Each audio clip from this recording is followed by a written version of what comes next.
Allons dans la section cartes bancaires. De là, on peut à la fois commander des cartes physiques et générer des cartes virtuelles. Les possibilités de paramétrage des deux sont identiques. Concernant les cartes virtuelles, on peut les générer facilement en un clic, en temps réel, directement depuis la plateforme. Il en existe 4 types. Les cartes virtuelles classiques, à usage unique, plafonnées et récurrentes.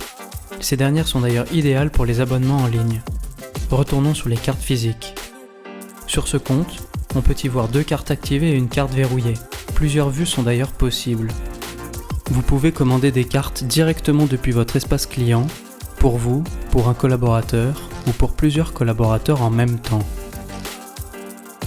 Pour chaque carte, il est possible de voir le montant des dépenses du mois en cours, de verrouiller ou de déverrouiller en temps réel la carte, de définir un nouveau code PIN, le réinitialiser en cas d'oubli, ou faire opposition à cette carte en cas de perte ou de vol.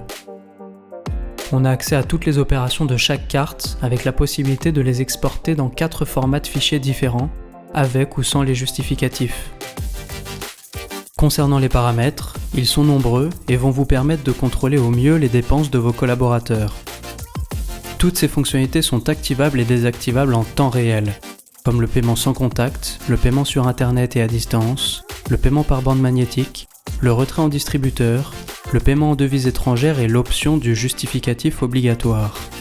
Cette option oblige le collaborateur qui fait une dépense avec sa carte professionnelle à scanner son justificatif. Sans cela, la prochaine transaction sera bloquée. Il est possible de paramétrer des plafonds de paiement, de retrait par jour, par semaine, par mois.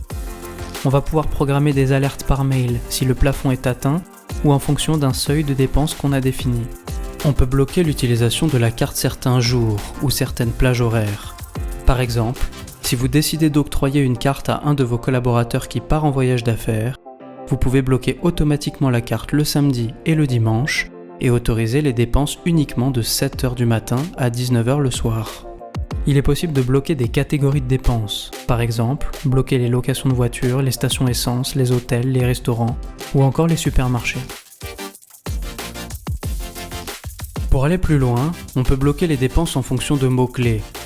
Par exemple, si vous avez un partenariat avec les taxis G7, vous pouvez bloquer les dépenses sur l'application Uber. A l'inverse, il est possible d'autoriser uniquement certains commerçants. Par exemple, on peut décider de dédier une carte aux achats Amazon et Carrefour. Enfin, on peut activer un blocage automatique sur un seuil de dépenses.